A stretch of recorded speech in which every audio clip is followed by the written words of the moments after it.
Mitra anu mulia dongeng urang teraskeun deui. Mang Jaya nuju ngahanca carios nyambung judulna Rusia Curug Cikidang. Ieu dongeng para mitra karangan Kileungsa teu karaos ayeuna nincak bagian ka-65 wargi ada sabada Mang Jaya nabatkeun bagian ka-64 ayeuna teraskeun bagian ka-65. Carios ieu para mitra karangan Kileungsa Rusia Curug Cikidang. Kumaha dongengna ieu kumaha letuk batuna kecebur caina nyangakeun we sakumaha aya dina dongengna para wargi. Oge para mitra kecap bahasa Sunda cenah ieu upami kasebatkeun bade ieu cenah para mitra nyiwit para mitra ada ieu bade nyiwit jeletit cenah nyiwit para mitra atanapi jeletot ngajebel jeletit nyiwit kitu para wargi kitu para mitra kecap panganteur dina basa Sunda. Dongeng nu judulna Rusia Curug Cikidang karangan Kileungsa dina bagian ke-65 urang lajengkeun deui wilujeng ngadangkeun.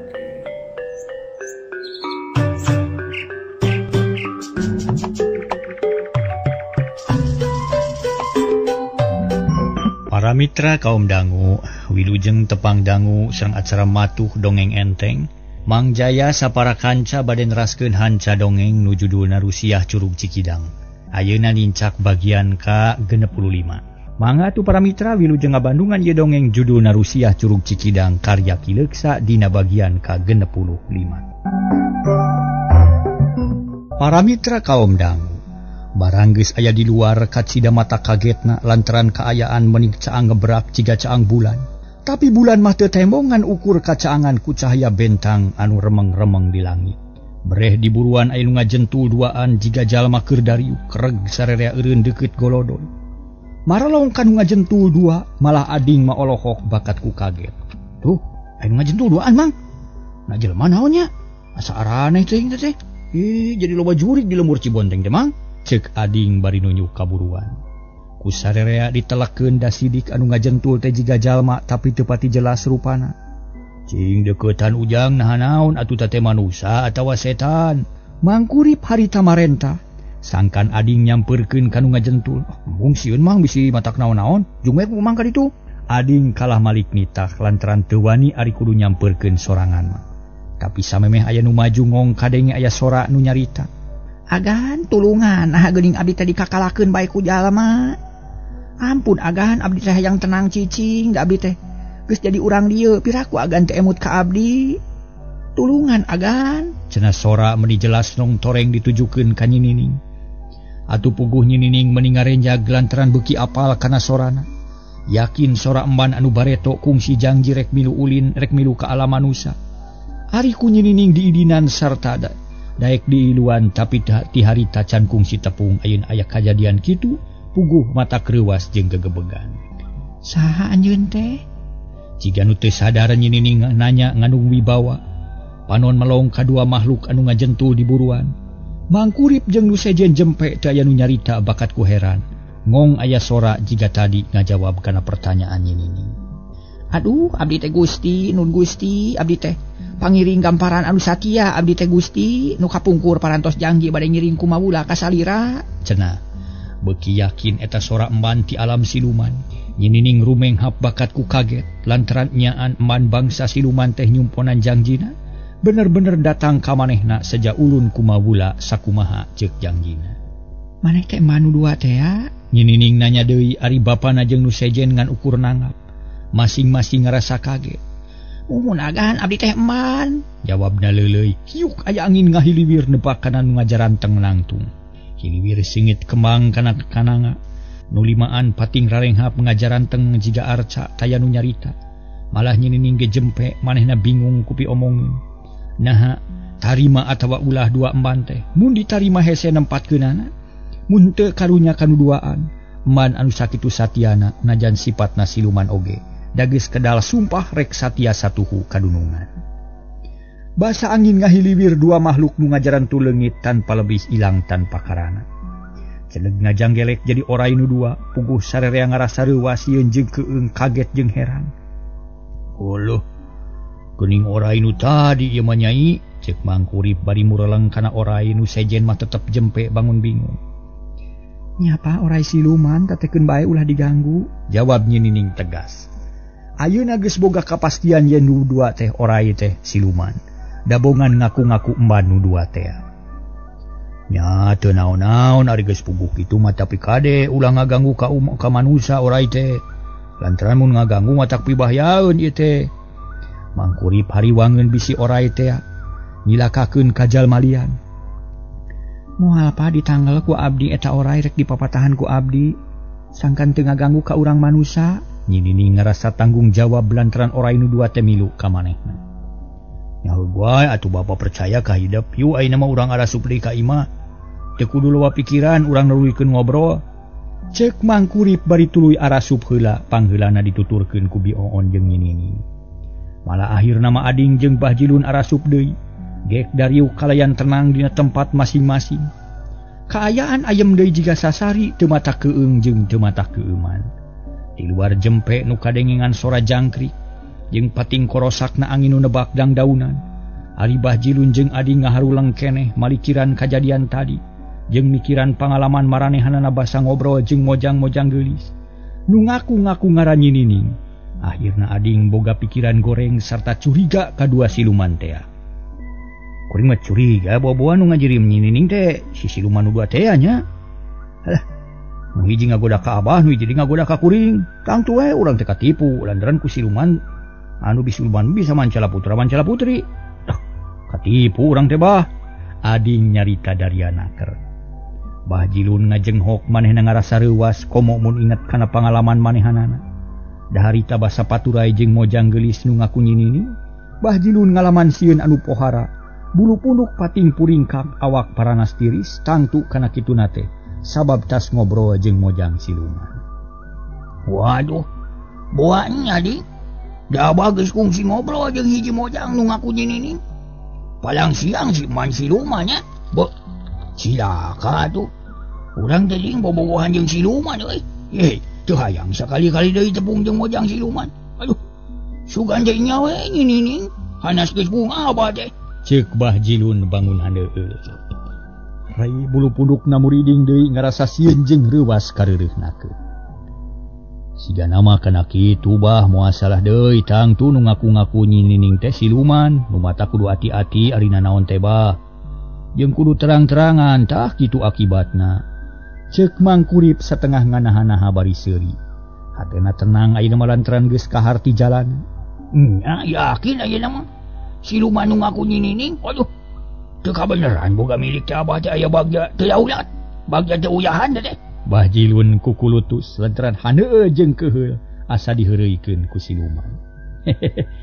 Salah ngitung urang teh Bah lah, lantaran jadi katipu geuning, tapi keun bae lah. Hitung-hitung namahan luang we jeung pangalaman ngan ayeuna kuring kudu puguh jujutanana aya ngeunaan lamaran ye.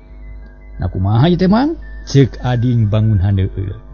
Lantaran urusan ngalamar jadi kaluli-luli. Nya wayahna we gagal kabeh jang ading. Ulah wa kamikiran eta sabab si nyai ge pan caniateun. Jadi duanana oge nya teu ditarima, wayahna ulah maksa da can mangsana meureun babakuna mah. Jawab Mangkurip darianaker. Ngomong leuleuy ngarah kahartieun ku ading. Nya teu nanaon ari kitu mah tapi mun digagalkeun kudu kabeh hartina mah Bah Jilun kudu dibatalkeun. Ulah ngarep-ngarep wae sabab lamun teu kitu mah moal beres. Engke bakal silih kakalakeun. Ading jiga nu hariwang bisi Nyi Nining beunang ku Bah Jilun. Tah moal ujang pokona mah kabeh ge batal ayeuna mah. Lantaran nu tadi teh nganggap eueuh. Lantaran dasarna ge pan bohong, bongan we ngalamar teu kadorong ku janji pasini jeung sil. Hartina mah kadorong ku janji pasini jeung siluman. Pan salah ali ngalamar ka anak kuring teh. Sabab bobogohannya ge jeung mojang siluman. Jadi ngalamarna ge kudu ka mojang siluman lain ka Nyi Nining. Ceuk Mangkurip seuri. Hayang nyoba kana pamadegan nu dua. Lain kitu mah da bongan mojang siluman teh bat ngaku-ngaku Nyi Nining atuh. Malah dedegan jeung rupa ge estunya ples we teu dibicieun sasieun. Nya bogo we percaya Abah teh. Da memang jiga nu nya harita teh. Mana horeng siluman geuning. Meuni sedih Abah teh. Cek Bah Jilun lumengis hatena sedih, pikiran kaweur rarasaan jadi tagiwur bawur. Emang da nya atulah jiga pisan Nyi Nining teh.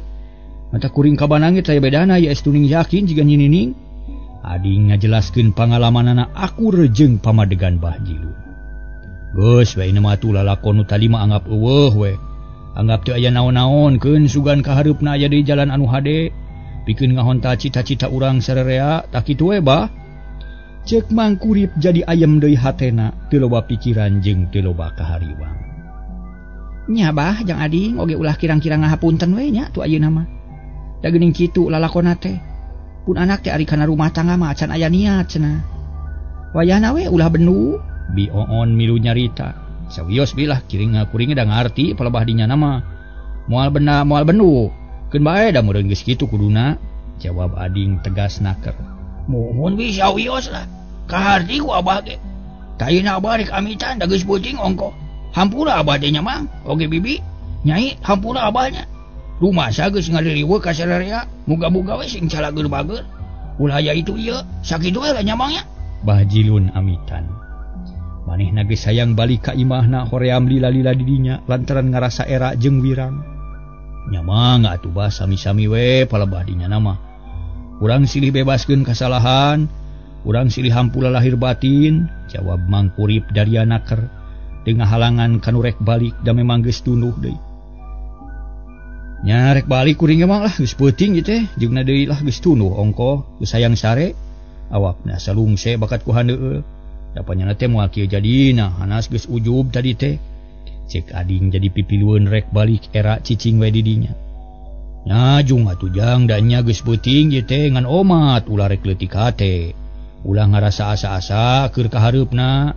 Da kumaha atuh perkara lamaran maka paksa dibatalkeun sabab teu saluyu jeung kahayang pun anak. Kade ulah kapoknya, cek Mang Kurip bari seuri. Sanggeus amitan mabah Jilun jeung ading baralik deui ka imahna masing-masing. Hatena ngarasa handeueul ka bina-bina hanya ka teu hasil meunangkeun nyinining. Nu tadina geus dipake ujub teh nyatana mah ngegea curu. Kabeh teu aya buktina ngan ukur meunang wiwirang. Ari Mang Kurip jeung anak pamajikanna meuni asa copong hatena sabab kasumpeg hate geus buyar. Asa leupas tina bang baluh nu kacida beuratna. Komo nyinining mah asa leupas tina kabingung anu numpuk sagede gunung. Ayeuna bebas moal diudag-udag ku pertanyaan ti kolotna. Sabab Bah Jilun jeung ading geus meunang katerangan nu yakin yen manehanana moal boga salaki. Ku jalan kitu boh-boh kolotna boh jinisna moal bingung teuing. Sabab moal hariwang pikeun yang hareupan jeung deui ayeuna mah beuki kanyahoan yen ading jeung Bah Jilun teh hatena sarua mikahayang ka nyinining. Atuh nu jadi pokona pikeun nyinining kudu kumaha pilampaheun saterusna moal ngatog moal kagok.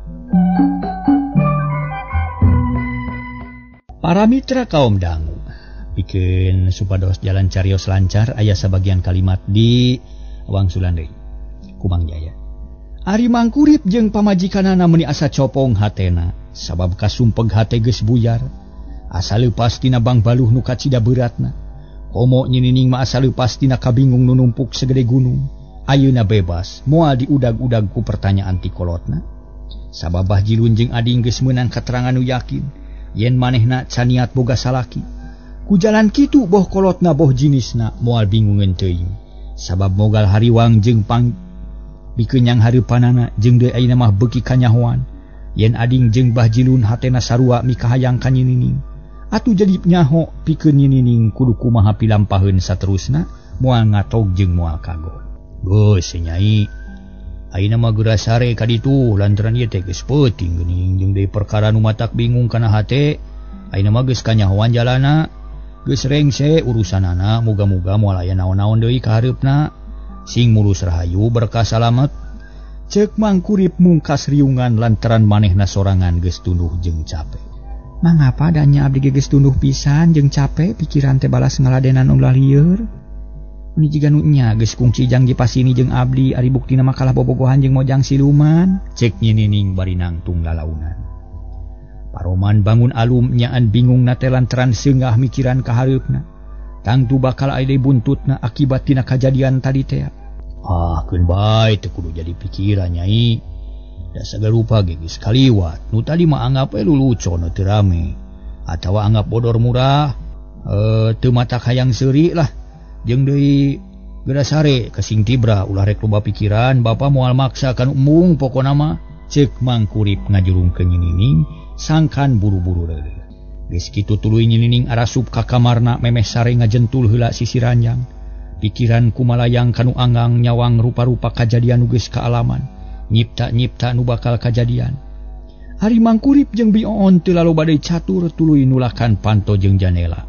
Diroris apikna keur bisi aya nu kurang page. Sanggeus tarap ti duanana arasup ka kamar jep jempe teu kadenge sorana nu tali brasare. Kawan tutas cape pikiran meni sumpeg ti beurang keneh. Kaayaan beuki peuting lemur Cibonteng kacida simpena. Nu kadenge iwati sora jangkrik jeung gaang nu reang patemalan jeung pada baturna. Sakapeung sok kadenge sora bueuk dina tangka rambutan kadenge na mata keueung jeung sieun. Dina kaayaan kitu nyinining teu daek sare padahal tadi teh basa memeh asup ka kamar. Panon meni asa cepel hayang sare. Ayeuna kalah kacenghar teu aya pitunuheun. Pikiran nyaring perasaan hudang ciciptaan jeung sawangan teu daek tenang tuluy ngulincer sagala dicipta-cipta. Herana aing teh jadi katurutan ku bangsa siluman. Nah nya bibi eman rek tetep satia ka aing. Da geuning bener-bener daratang ka dieu bari tetep ngaku dunungan ka aing. Mun nya teh karunya teuing. Sabab di nagarana geus kabur mun ku aing teu dipiara tangtu manehna bakal teu boga tempat matu. Nu hartina ngulayaban ka mana-mani leuheung mun manehna teu aral subaha. Kumaha mun jadi ambak tangtu siluman anu marakayangan bakal ngaganggu kana ketentreman umat manusia. Ceuk hate nyinining bari ngajentul dina sisi ranjang. Manehna teu hayang sare. Perasaan nyinining nu sakitu seukeutna jiga tembus kana perasaan dua emban siluman. Sabab sakadet netra di dinya aya dua makhluk ngagerendeng bangun nu layeut naker. Mimikina narangtung di pojok kamar tuluy dariuk jiga nu era jeung sieun ku nyinining. Berak deku tuluy nyarembah bangun ajri. Puguh nyinining kaget reuwas nemponu nyemah ka manehna. Ae, saha anjeun teh coba teh mungkin beungeut. Ceuk nyinining bari neuteuk. Hatena ngadak-ngadak deg-degan jajantung naratu. Dua makhluk nu keur nyemah cengkat bereh ayeuna mah katemong rupana yakin dua emban ti alam siluman. Nu ti heula kungsi ulun kumaula ka nyinining sarta janji rek satia satuhu nepi ka irah bae ge. Buktina najan aya di alam manusia eta dua emban tetep satia ka nyinining. Heuleuh geuning bibi eman aya di dieu kuring teh ngimpi atawa lain. Nah nya anjeun teh bibi eman, ceuk nyinining jiga nu asa-asa teu gagabah dina narima dua emban. Bisi nyalahan atawa samar tetempuanana. Nun Gusti Ratu leres pisan abdi teh eman ti nagara siluman anu kapungkur ulun kumaula kagamparan. Malih mati wangkid ayeuna dugi ka irah bae oge abdi mah janji saja tetep tumetep ulun kumaula. Satia kagamparan mugi gamparan kersa nampi. Sareng ulah janten rengat galih mugi gamparan ngahapunten kana sebudayaning kalelepatan abdi duaan. Ceuk manu kolot nyarita tatag jeung tegas. Nya satia satuhu ka nyinining. Ti mimiti di nagara siluman keneh tug nepi ka ayeuna tetep satia jeung rek satia satuluyna kitu jangjina dua emban teh. Ngadenge caritaan emban nyinining tuluy nyarita. Jadi kitu nuhun atuh bibi kuring bunga hari nya mah kitu. Tapi anjeun duaan kudu ngarti alam manusia beda deui jeung alam siluman. Kuring mah teu bisa salilana babarengan jeung anjeun duaan lantaran kuring teh boga indung bapa. Jeung boga kawajiban sejen. Tah kulantaran kitu hampura mun kuring teu bisa nempatkeun anjeun kalayan hade. Cek nyinining Daryana keur manehna geus teu asa-asa ka emban siluman anu dua. Lantaran geus kahutangan budi ku eta emban kungsi dibantu ku maranehanana basare kabur ti karaton siluman. Duh Gusti abdi mah ku diangkeuna oge parantos pirang-pirang nuhun margi asa gaduh panyaluuhan. Sawios abdi mah teu kedah ditempatkeun di dusae bade milih we ku sorangan. Di sabudeureut ieu tempat asal ku gamparan kawidian. Tah mung sakitu kahoyong abdi mah Gusti, cek man kolot bari nyembah deui tetep hormat jeung satia ka nyinining. Nya nuhun atuh ari kitu mah pek atuh di dieu ya. Ngan kade kudu bisa ngajaga diri pribadi lantaran bangsa manusia mah teu nempo kana bangsa siluman nu sifatna gaib. Ku kitu namun aya manusia ngaliwat atawa rek barang gawe, poma udah rek ngahalangan bising kaganggu. Leuwih hade anjeun kudu nyingkah ngajauhan. Atuh sajabat ti kitu anjeun ulah rek ngaganggu ka urang manusia. Malah mun perlu tetep cicing dilubuni, ulah nemongan ka urang manusia bisi jadi kacilakaan ke diri pribadi. Tah kitu amanat kuring. Kumaha kaharti ku bibi? Nyinining mere deui pepeling sangkan dua emban siluman barisa ngajaga diri. Kahartos Gusti hatur nuhun kana piwajangna. Abdi duaan bade tumut kana piwejang Gusti sarta salamina teu oleh ngantos-ngantos parentah. Mugi teu janten emutan kagamparan. Oge mugi ulah kagok upami bade miwarang. Margi abdi duaan saja ulun kumawula kasalira. Cek man beki wani nyaritana ngedalakeun niat hate. Nu geus yakin rek bela tumutur. Heug atuh, tangtu kuring bakal ngagunakeun tanaga anjeun duaan. Lamun aya pangabutuh jeung deui lamun kuring nyalukan, kudu buru-buru daratang sabab kuring mah teu nempo ka anjeun duaan. Sakitunya cek Nyinining deui ngajelaskeun pilampaheun ka hareup. Unyuk sumangga Gusti, abdi saja tumut kana kapalai gamparan. Bujeng-bujeng disaur tinu caket malah disaur tinu tebih ge abdi duaan baris enggal ngadeuheus ka gamparan. Asal gamparan ulah asa-asa kanggo nyalukan abdi. Heug atuh syukur ari kitu mah, tapi kuring panasaran. Sabab najan dila babarengan kuring can nyaho ka ngaran anjeun. Cik terangkeun di dieu naha saha ngaran anjeun. Nu sanyana ngarah kuring teu kagok lamun rek ngageroan. Nyinining nanya ngaran emban da memang can kungsi nyaho sabab emban mah tara disebut ngaranna. Sumuhun abdi teh kantos nyangemkeun. Nu katelah mah pun halama. Ari ieu pun halami, tah kitu nu katelah teh Gusti. Cek emban ngaku ngaran halama, nu hiji deui halami cenah. Nuhun ari geus puguh mangarana, kuring mah moal susah mun rek ngageroan. Moal kagok mun rek ngonang. Taina kuring rek nanya deui halama halami. Ari maneh duaan hanya kungsi ngobrol babarengan jeung Bah Jilun katut adi. Cik jawab sajujur-jujurna sabab kuring teh kacida kagetna dumeh maranehanna ngaku-ngaku geus ngobrol jeung diri kuring. Coba jawab sing bener ngarah kuring ngarti. Cek Nyinining panasaran lantaran hayang jelas perkarana ulah pikiraneun teuing. Sumuhun Gusti, abdi teh kantos ngalayanan Bah Jilun ngobrol ngajang aku di abdi teh. Ngajak ku abdi diladenan margi harita teh Bah Jilun teh bade ngaganggu ka salira nu nuju ngobrol sareng tuang rama. Lajeng dipengkolkeun niatna ku abdi dugi kalami ngobrol tah kitu Gusti.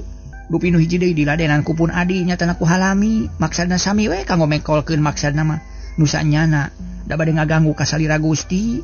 Cek man halama terang-terangan. Dengan rasa kagok jeung teu asa-asa kahartieun ku Nyinining sarta boga kayakinan nu kuat. Kitu nuhun atuh ari kitu mah nya. Aranjeun teh ngaladenan ngobrol. Ayeuna mah kuring teh moal kagok mikiranana, moal matak bingung kana hate. Nuhun kana bantuan bibi duaan sabab mun teu kitu teh tangtu. Kuring bakar ieu. Kudu ngaladenan ngobrol ka nu duaan. Kainanam geura barali ka tempat asa cicing kuring rek sare sabab kacida capena urut tadi ngariung bari panas hate. Cek Nyinining mungkas obrolan bareng jeung kitu emban nu duanya rembah las ngaleungit benih sakilat teu kanyahoan ngilesna. Jempling di kamar teu kadenge deui nu ngomong. Nu kari iwati Nyinining sorangan ngajentul di sisi ranjang. Bari nginget-nginget kajadian nu bieu. Geus kajadian bet asa dina pangimpian. Lantaran bisa ngobrol kalayan laluasa, bisa sagala ditanyakeun. Tetela, manu dua teh bener-bener satia sarta nyumponan kana janjina nu geus dikedalkeun. Teu sangka horeng maranehanana bener-bener pageuh di nyakel janji. Teu aya basa ngaleor estuning satia satuhu kana janji nu geus kedal. Syukur teuing aing jadi boga batur boga balad nu bisa dipake alat pikeun ngahonta cita-cita jeung bisa dipuntangan tulungna lamun kuring keur kaselempek.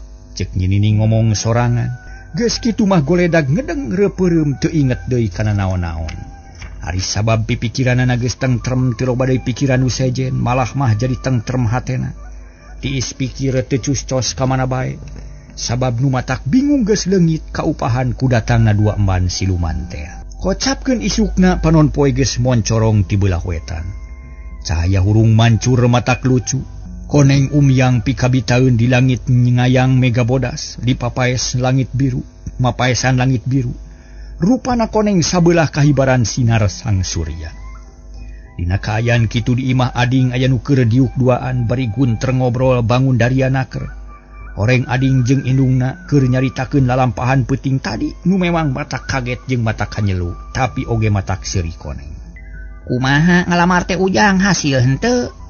Nah, geuning meni balikna meni peuting pisan, mamah melang bising di ditu aya naon-naon. Kawan tu sok loba kabejakeun geuninganan. Di urang maloba siluman nu marakayangan. Malah peuting teh kumaha karasa lemur Cibonteng meni asa keung jeung geeuman. Ciga aya di bangsa siluman nu kumalayang kitu babakuna mah. Cek indung ading. Dariana ker sabab jeung nyana peuting tadi teh manehna ngarasa keung kabina-bina. Kaget sabab tara-tara ti sasari. Lah, mak matak era nyaritakeun lagi matakan deui jeung hanyelu mah. Sabab maksud kuring teh galagal total tuh aya pisan hasilna mah.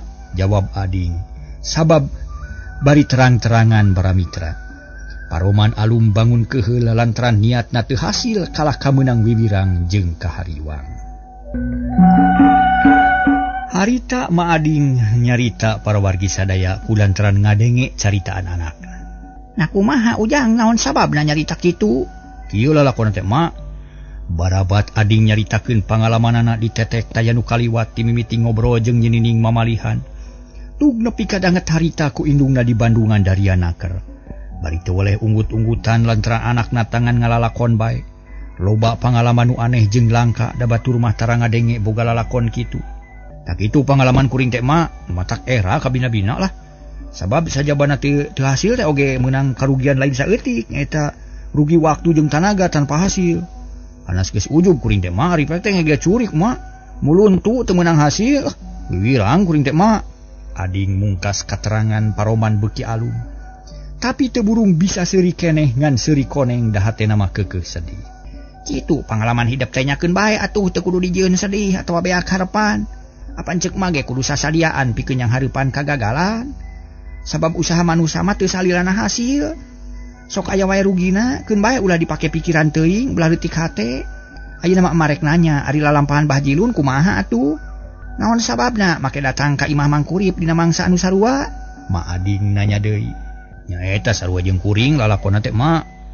Malah pikiran jeung niat ge sarua kieu lalakonna teh. Ading tuluy ngadadarkeun kaayaan Bah Jilun diterangkeun, nurutkeun kana omongan Bah Jilun. Basa ngabejakeun lalakonna. Ti mimiti ngobrol jeung mojang siluman tug nepi kadanget harita. Puguh indungna Ading meuni olohok lantaran ngarasa kaget bet kolot-kolot Bah Jilun teh baberenye. Utan kitu lalakonna teh. Teu nyana Bah Jilun nepi ka kitu ari ayeuna kumaha atuh? Asa pabaliu teuing lalakon hirup teh. Cek indungna Ading. Bari neuteup ngarasa heran ku lalampahan Bah Jilun. Teu kumaha yeuna mah nya geus we mah. Nyinining teh can aya nu boga ieu teh. Pokona mah masih keneh lagas, masih keneh lengoh, can aya nu nyangcang boh ti sisi ti gigir. Jadi aya keneh harepan pikeun ngadeuketan manehna teh. Aya keneh waktu keur ngajiret hatena. Ngan kuring rada hoream ayeuna teh lantaran geus digagala ku kajadian peuting kamari. Cik sugan mah boga pepernian turunkeun we atuh ka kuring mah. Cek Ading wani pisan nyaritana. Teu boga kaera atawa asa-asa da ceuk pikirna. Moal aya salahna menta tulung ka indungna. Sedeng indungna olohok teu ngarti. Pepernian naon ari ujang nada mama geus teu boga naon-naon. Tak we cokot nu geus aya mah da moal dikoretkeun keur naon atuh? Lain harta bana. Lain barang lain cekeleun ku leungeun. Tapi ieu mah hiji barang nu teu beunang dicekel ngan hargana leuwih mahal batan harta bana nu geus aya kitu mah. Ading nyarita Darianaker. Heueuh naon atuh da mama geus teu boga naon-naon. Sok bejakeun asaka aya kahayang mah atawa pamenta mah. Mun nyampak meureun dibikeun, mun teu aya kudu wayahna. Lantaran kaboga mah mangan sakieu-kieuna barina oge. Kieu mah, kuring teh panas hate mah ngaran ditampi ku nyinining. Sedeng kuring teh kacida bogohna lantaran geus diceungceum ti baheula. Ditungguan ti keur leutik keneh. Lebar temen mun ayeuna kop ku batur. Tak kulantaran kitu kuring teh hayang ngakalan nyinining sangkan daek narima lamaran kuring. Tapi kumaha we carana masugan mah muninga. Da sepuh masuk boga pepernian, cik bijilkeun tutungkusan teh keur ngabelaan nu jadi anak. Da kasah deui menta tulung teh tulian ka emak abdi teh. Ading nyarita leuwih daria manehna nya menta bantuan ti indungna, pikeun ngakalan nyinining sangkan daek ka manehna. Atuh meuni unggut-unggutan indungna lantaran ayeuna mah kaharti maksudna. Oh, jadi hidupnya menta tulung ka emak, pikeun ngakalan nyinining sangkan daek ka hidup kitu meureun nya. Cek indungna bari melong ka Ading kawas nu hayang yakin heula. Tanya mah kitu cik atuh tulungan kuring teh. Tapi ragu ari kolot mah bolos strong pisan sahanteuna moal burung boga pepernian. Jawab Ading ngandung harepan susuganan indungna bisa mantuan. Da mah teu bisa atuh ujang, lain dukun lain paraji, teu boga asihan anu mati, teu boga pelet nu hade. Na kudu kumaha nulunganana atuh ujang? Cek indungna bangun karunyangeun pisan. Sarta kagambar dina paroman rada hanyakalna teu bisa nulungan kan jadi anak. Nya sugan we simpenan atau tutungkusan di buni-buni. Taina geraguarkeun susuganan bisa digunakeun ku kuring. Pan meureun mah teh bareto ngorah heula. Na kumaha carana basa meunangkeun bapa? make nguruskeun ka zaman baheula eta mah urusan bapa maneh. Da mama ti rumah main pelet teu boga mama teu boga nu kitu tara ngagunakeun palat pelet taralana kudu kitu mah barina oge cek indungna bari seuri asa dihudangkeun paninengan. Geus puluhan tahun kakubur ku waktu karuang ku mangsa kasedekeun ku alam kahirupan nu beuki maju. Ngadeukeutan kana mangsa nu pamungkas tereh tepi kaliang kubur.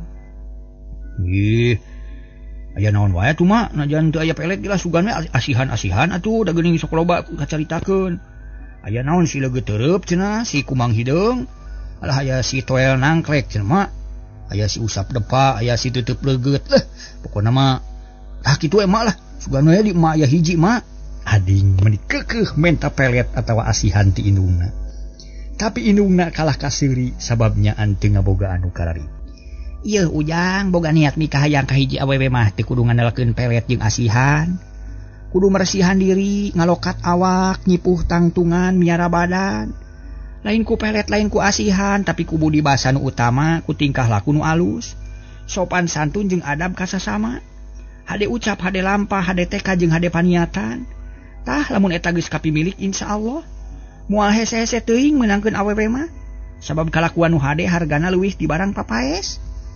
Malah mah moal kaitung ajena, moal kabilang pihargaeunana. Tah kitu Ujang.